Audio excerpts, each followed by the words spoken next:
now, as you can all see, we have two boxes right here. I have a guest for this week's show. I know it's been a schedule change. I apologize for that because my valuable guest, very lovely Patricia Dundee, she's a Thai journalist, and this week, for those who have been following, this week I want to talk about the Hong Kong protests and, of course, the Thai protests that have been going on. Now, let me introduce you to my dear friend, Vijitra. Hi, V. How are you doing? Hello, everyone. Hi. This is my first time on this app, by the way. I'm like completely a virgin on this. Don't like, am I looking at the camera right? You are. Okay, cool. All right. Hi, everyone. I'm Here. from northeastern Thailand at the moment. I'm not. I'm visiting family and doing some Buddhist festival thing. Right. So, 8 hours away from Bangkok, but I'll be back tomorrow. Yeah.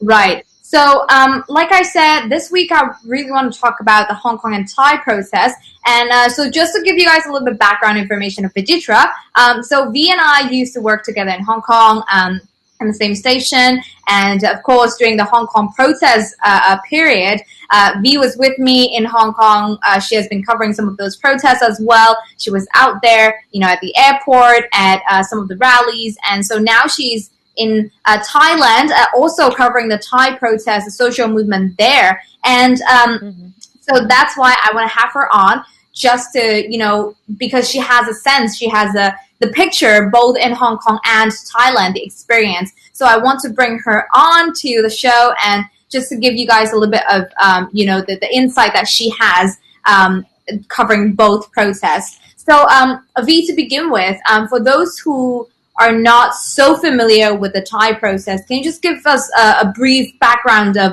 what has been happening in the past few months? Why are they protesting? Yeah, so basically, I think what like in Hong Kong, it sort of started with the extradition bill, right? And back in June of last year. So in Thailand, basically, what happened was that Future Forward Party, which is basically they're the most popular party among the youth, the young people. They came in at third. They're like brand new, and they came in at third. They were able to garner like 6 million votes or something, which is a lot, coming at third to compete with the old guards, right? And the party got disbanded this year in February. So people already saw some protest, a movement, a small minor one in Feb, and COVID happened, and that sort of brought everything to dormant, just sort of quiet and silence for a while until Thailand was one of the countries in Southeast Asia that handled COVID situation really well, as you know. So because of that, people were like, okay, we don't have any local cases anymore. So people were like, okay, let's do it. So they started this whole youth-led protest. All began in July. And then from July went on to August, basically one big protest per month. And it's sort of just snowballing into this big, big movement, as you've been, following and see. And I think what's interesting is that it's youth-led completely. You started to see pupils, student wearing student uniforms, coming out, demanding for an abolishment of student haircuts and uniforms and all the harassment happening at school, and it's sort of morphed into big movements across the board of how they want the new constitution, the entire resignation of the government, and the taboo busting reforms, obviously, to sort of the whole root and branch political and social reform. We talk about the monarchy as well, right? Including the institution of monarchy. That's right. Yeah, which is like unprecedented, completely cross the line, push the boundaries, push the ceilings, and just unheard of. Yeah. Right. So, that brings me to one of the questions I guess I have for you. And just say hi to our audience. Tony and also Lucia, always on the show. Hello. Thank you so much for joining. I know I changed the schedule, but thank you so much for still hopping on. So yeah, you talked about how this started as because of one of the political party being disbanded, the opposition party being disbanded, and then now it kind of like gradually escalating to something bigger or, like you said, more tabooed. How do you think, compared with what you've seen or covered in Hong Kong, is that sort of escalation similar? Because the Hong Kong movement, that has dragged on for more than a year. Right. I mean, it's quieting down right now, but it seems like there's still quite some lot going on, here and there. Would you say that escalation is quite similar between Hong Kong and Thailand, from something smaller to bigger? In terms of creativity and tactics, that's similar. So, for example, for the Thai protesters, if they are met with no response, they'll escalate for sure. But it'll be escalation in terms of tactics and creativity, not like, oh, we're going to be violent, we're going to do this and that. It's just not like that. It's more like, okay, so you haven't responded to us. We draw a line right here. We're going to take this intersection at 5 p.m., for example. Hi, Almond. Are you still there? Okay, there you go. There we go. We lost you for a second, but we're back. Yeah, and so what happened is that authorities would completely paralyze the entire SkyTrain metro system, just paralyze, shut the whole thing down. And then the protesters, they use this principle of be like water, like how you guys do Bruce Lee style, be like water.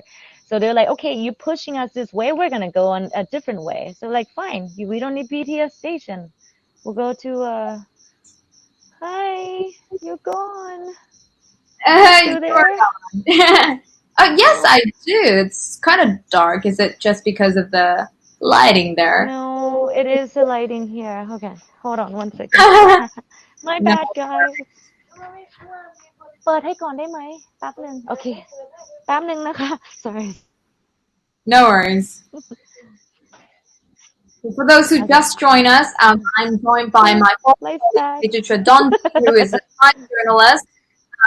So we are I have her on to the show this week because we want to do a little bit of comparison between Hong Kong and Thai process.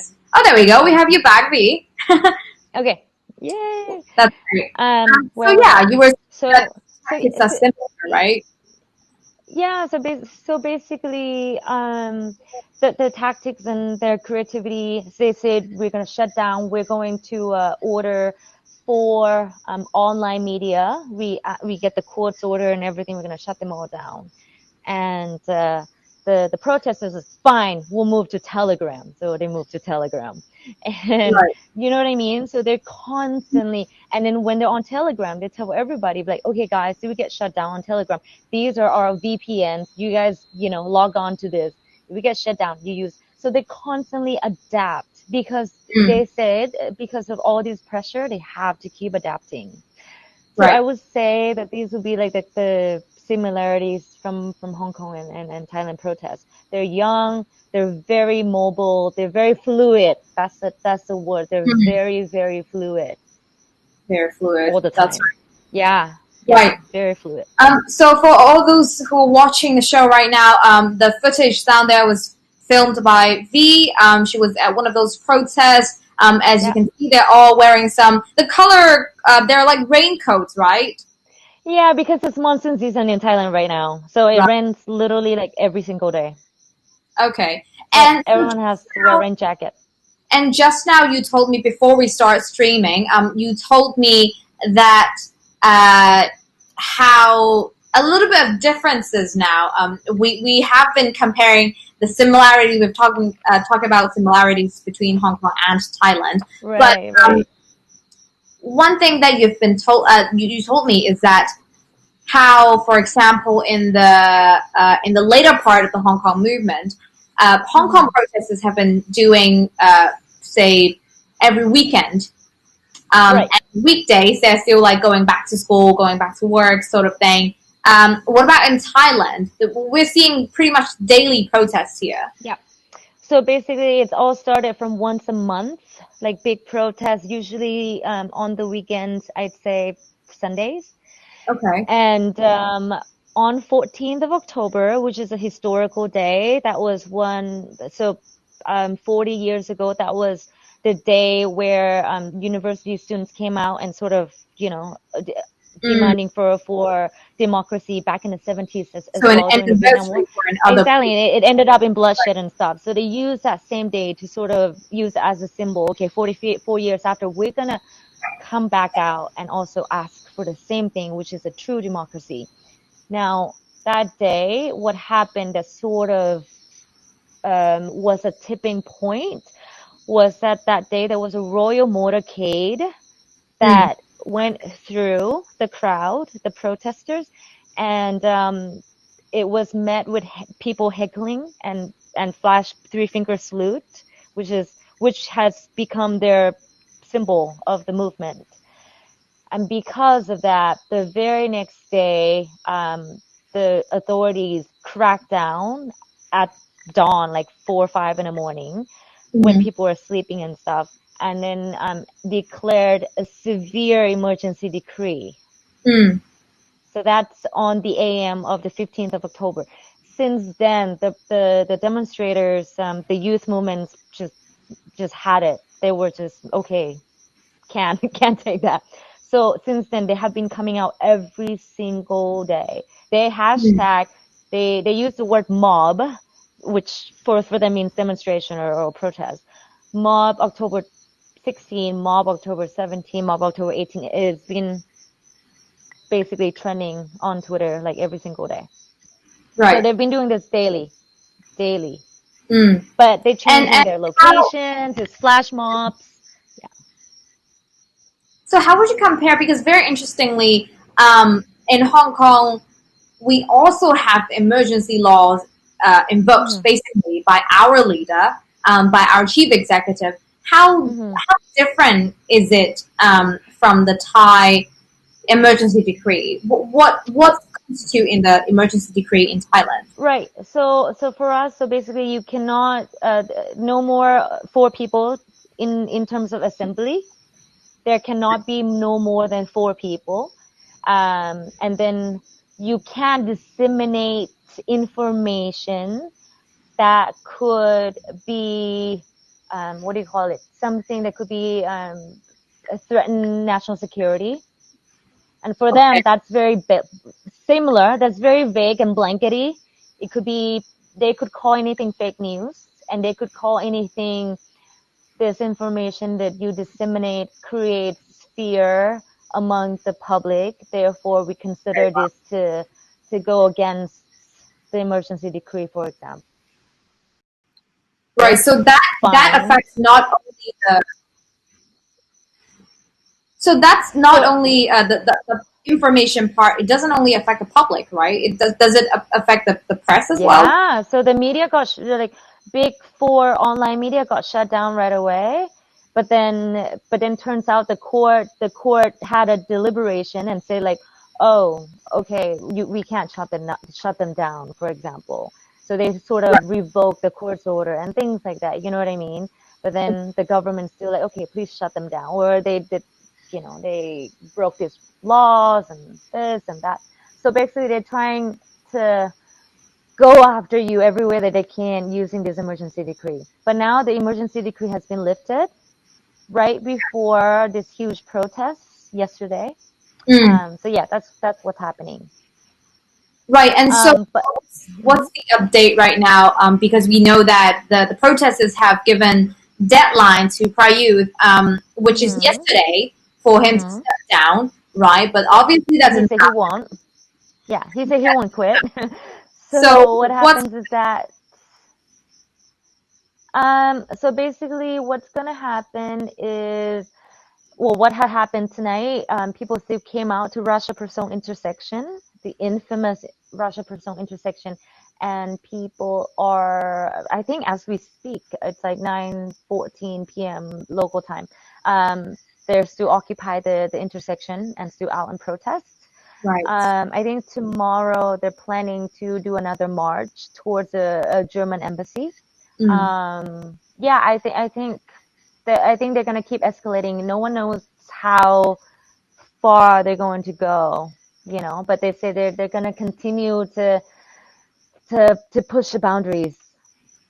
Yeah. And so one thing that I actually I've done quite some interview on this topic as well, like comparing the Hong Kong and Thai process. I've spoken to a scholar in Hong Kong who specializes in Southeast Asian politics, especially Thailand. Um, Mm-hmm. but what he told me was that he said, tactic wise, yes, it's quite similar. You know, we see the helmet, we see the The goggles, we hard see hits, the the umbrellas, pennants and all that. the hand signals. Yes, the hand signal, of course, definitely. But so that scholar told me, he said, right, the similarity lies in the tactics, but he said the other stuff are quite indigenous to Thailand itself. He said it's an overstatement that what he told me is that it's an overstatement to say that Hong Kong protests have inspired or helped shape the Thailand protests. What do you think about that?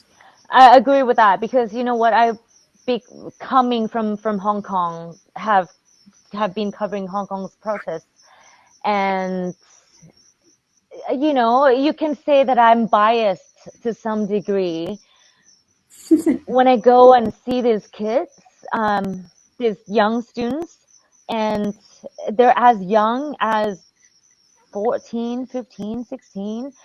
And I Mm-hmm. say, like, how do you know to use your swimming goggle? Because they don't have a proper goggle, for example. Well, how do you know to dress like that? Like, where do you learn from? What, and how do you do the signals? How do you know how to do all this stuff?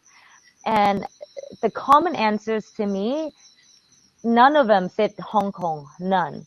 Most of them said, I learned on the spot. Like, I have no clue. I have no idea what I'm doing here. And especially on the days that it turned into a leaderless movement. They Mm. used to have their core leaders, right? And they all been apprehended or arrested without bail or whatever. So there were like a few days that they had literally no leaders, no one to tell them what to do whatsoever. Mm. Those were the days that they were like, we don't know, we're just here, we learn on the job, we learn on the day, we just follow our peers, we have no clue what we're doing. Mm. It's basically just like that. I think that it's their first time experiencing that themselves. I think maybe the same way that the Hong Kong protesters have done too, you know what I mean, in a way. um Right. yeah, like a lot of them like, no, we don't know. Right. And that brings me to another question for you is that I'm sure you've heard of that, the Milk Tea Alliance, which has been Yep. a trending hashtag. The Milk Tea Alliance, for those who don't know, is Yep. basically three places: Hong Kong, Thailand, and Taiwan, which are all famous for their milk tea. With the Thai milk tea, with the Hong Kong style milk tea, and then we have the Taiwan bubble tea or boba, as some call them, because and because of that, and in face of what political situation is in all those three places. But how? So in Hong Kong, I have seen some Twitter people holding placards and supporting Mm. protests with the hashtag Milk Tea Alliance. But how popular this idea is in Thailand? Is it really a thing there? Yeah, it is very much a thing here. Basically every time that we have a protest in Thailand, some twitizens, is that a word? um, they would they would write down sort of what they're asking their peers, their Multi Alliance peers or friends. Can you please help us spread these messages in your language? And then Mm, some of their peers will come back with Taiwanese, Cantonese, and everything, and then a bullet point of what the Thai protest was all about that day, for example. We're okay. like, we want Pryuda, or we want this to end, or we want to reform in this. And so, any time that they want to do sort of to get more support, they would hashtag Milty Alliance, and then Right. they feel like they're not alone. Right, right. It's a really good point, actually. Another scholar that I've talked to, he told me that it's interestingly, he said that it's not quite because in Thailand, those who maybe like young people, those who are more like tech savvy, use a lot more social media, Hmm. Hmm. or those who speak better English, then they'll have a better sense of like what Milk Tea Alliance is. But not it's not like a majority there. I Hmm. don't know if you have anything to dispute that or anything, but I guess it's true that maybe it's not so much of like how they're affecting or impacting each other's tactics or skills, but definitely that solidarity there that has been Exactly. reflected Yeah. in so many protests. Yeah. No, no, no. That's, yeah, as you mentioned, you're quite right. But in terms of tactics and all that stuff, Thai people have also been, or Hong Kong peers have also shared a lot of their tactics and lesson learned in the past. Mm, What I've seen a lot, when we had a crackdown on October 16th, when we were sprayed with water cannons mm, for Thai, especially Thai young protesters. That's mm, the first time ever they've ever been through anything like that. They've never right. gone through anything like that. So since Mm, then, we never knew if we were going to have another crackdown.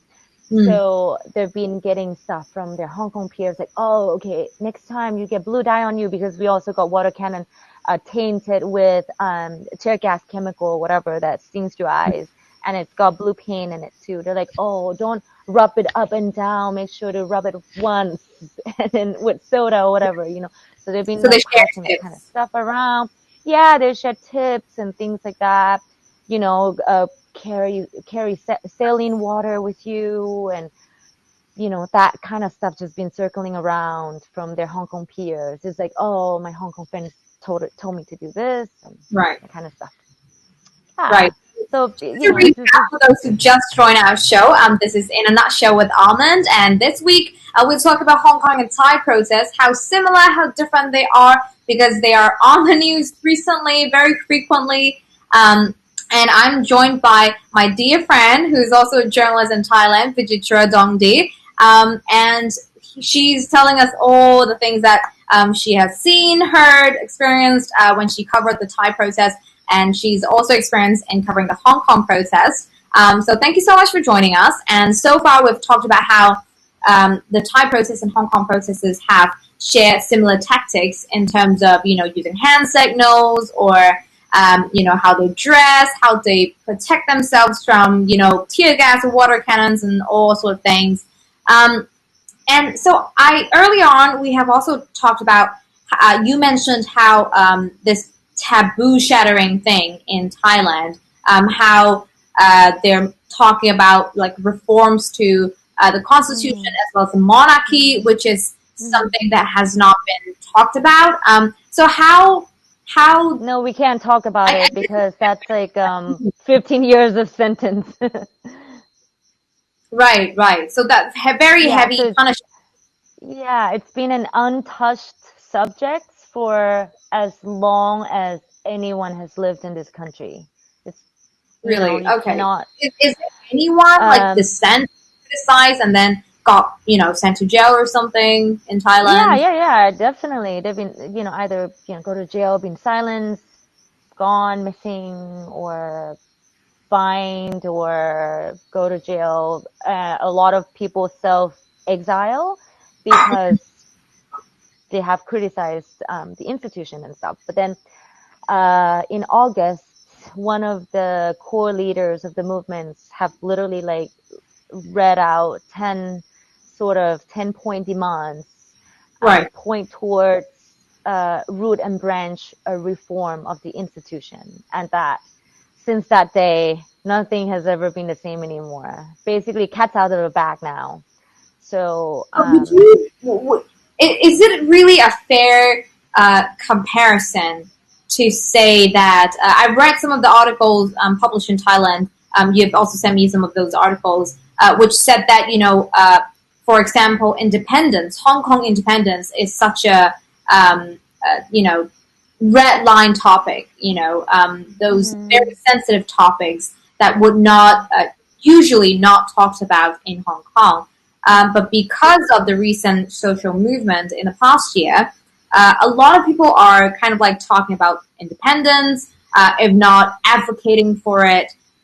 Is it really a fair comparison to say that because Hong Kong has touched on this sensitive, taboo topic, and that actually helped, the Thai protesters also talked about it, or is it really, their own thing? No, because this is completely different context. Because with Hong Kong, it's independent from what? From mainland China, right? That's your context. That's what you mean by that. Yeah. With Thailand, no, because we've never been colonized, so we don't need to be independent from anyone. Right. But I guess, It's like, in the more, sense of like how the topic itself is tabooed. no, it's a taboo in the sense that it's so hard to explain for people to understand what, when you're born and raised with having a monarchy, with a king, with royal family culture. That's what a taboo means for us. It's just untouchable subject, But like with dependence and stuff, it's still sort of like, yeah, it's political. You can still talk about it, but this is just like, no, no, you don't talk about it. Period. Right. And you keep it up there in a pedestal. So for us, that's what we grew up with. For someone to one day read our 10 points demand saying in a nationalized, life on Facebook or whatever, saying we want to call for reform entirely. So that sort of like shocked everyone, the whole country. But then that has become one of the main demands of the youth-led protest movements now, which is just to reform the institution on top of having a new democratic constitution and to the resignation of Prayut. Right. How's it Yeah, going? it's a very complicated subject. It'll take hours to tell your readers For what's going sure. on. They might have to go read somewhere else, and not safe for me to. but yes, but yes, Right. but we're there now. We're there now in terms of movement, because this is one of the main demands. Mm-hmm. So our symbol, so in Hong Kong it was 5, right? Because you guys Right. had Yeah, 5 yeah, demands. yeah. Ours, it's always started with 3 because they were using the Hunger Games Mm-hmm. 3-finger salute as the symbol of resistance. Mm. And you know what I mean? So that's how it all started. And now they sort of fit, or what do you call it? Yeah, they sort of morphed all of their demands into 3 so that it works with their 3-finger salute everywhere they go. Right. So now it's just the main 3 demands. So everywhere they go, they will do Any of this. those demands been met so far? No, no, no. How That's long why has they're still out. the protest? How long has it going? Um, Is it 3 months? it More than 3 months? June, July, yeah, July, the So, first so one. So basically, four. after the government has lifted up the lockdown, so I would say since July, August, September, October, so 4 months now. 4 months. Yeah, Right. yeah, Right. And yeah. how do you feel about? I mean, very interestingly, because one of those demands in Hong Kong, originally at least, was to have Carrie Lam, our chief executive, to step down as well. Well, Mm-hmm. obviously, we didn't see that going through, obviously. She's Mm-hmm. still a chief executive. As Mm-hmm. a journalist or as a Thai, do you think, how likely do you think any of the protesters' demands would go through? It's really hard to say, but as a journalist myself, I've also asked the same questions to analysts, to experts, Hmm. academics and all that stuff. Is it the easiest demand that they could respond and reply or do right now is for the prime minister to step down. Right. Like that's the easiest thing ever, and then everything else could be done right away, so that, but I mean, We talked it's about hard. so much about learning lesson from Hong Kong in terms Yeah. of tactics.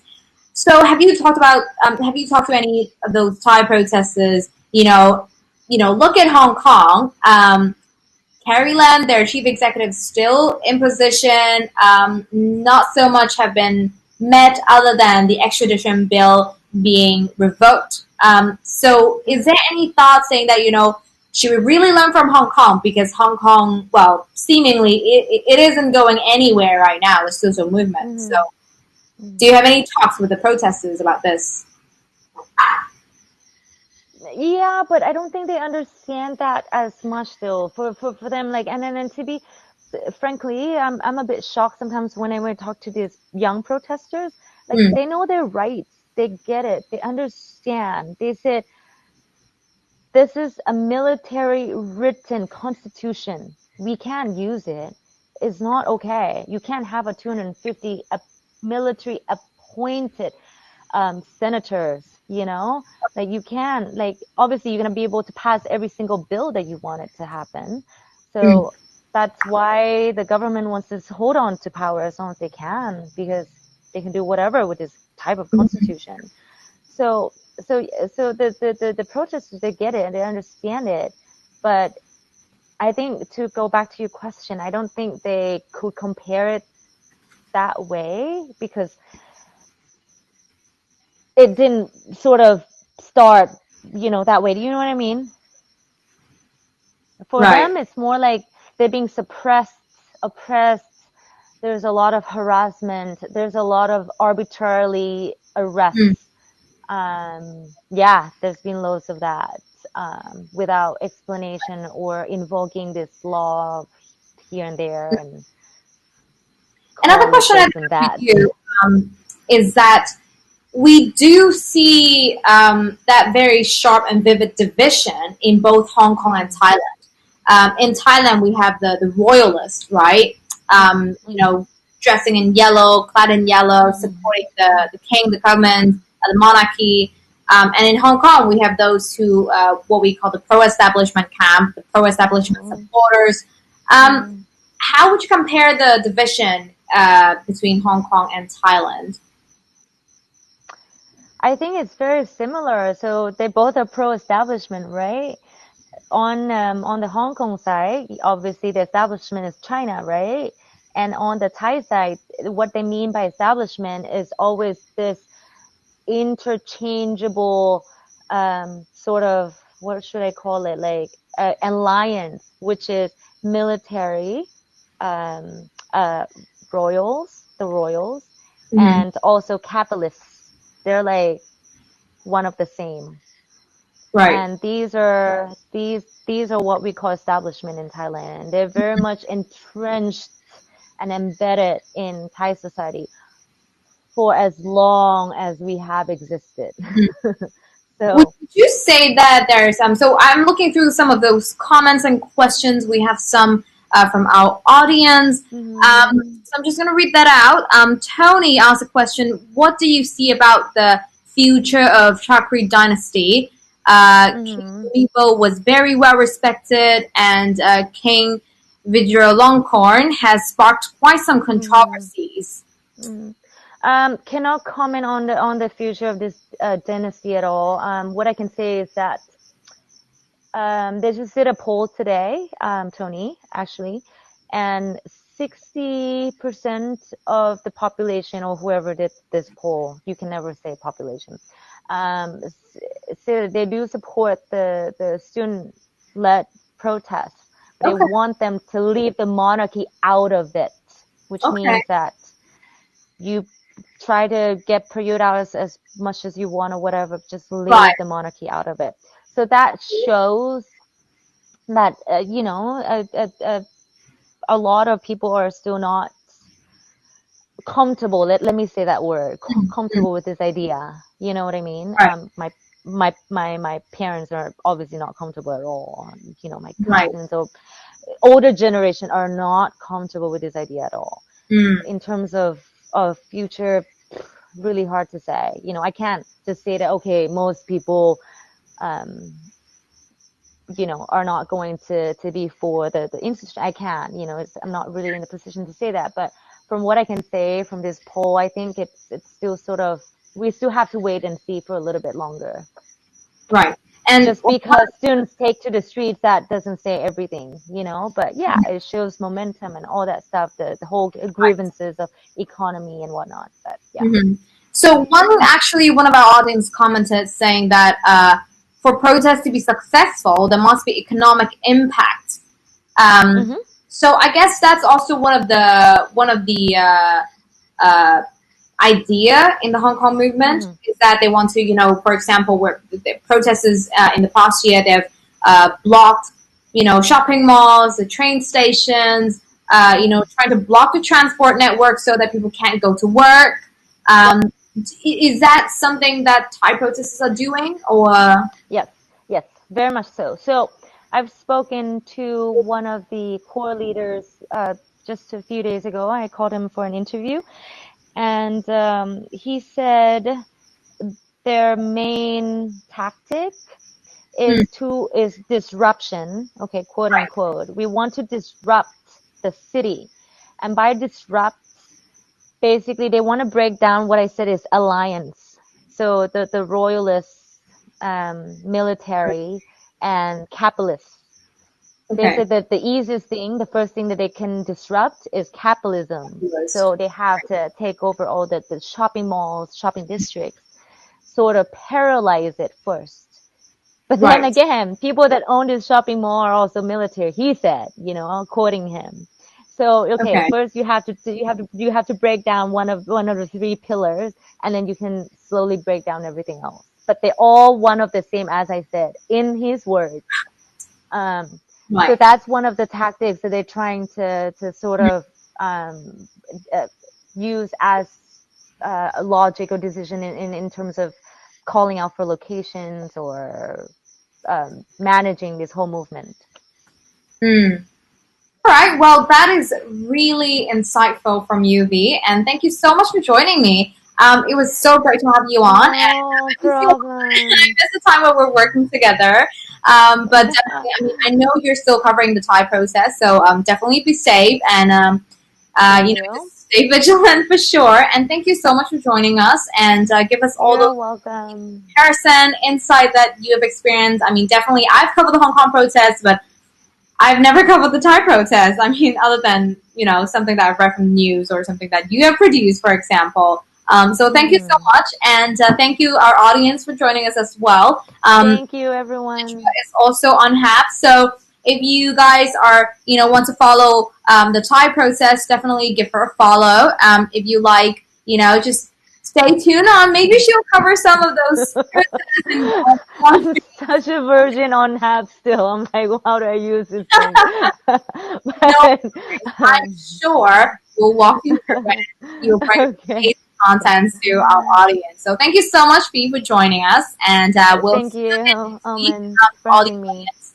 Thank you so much. Okay. Have a good night. Thanks. Bye, Almond. Have a good night. You Bye. too. See ya. Bye.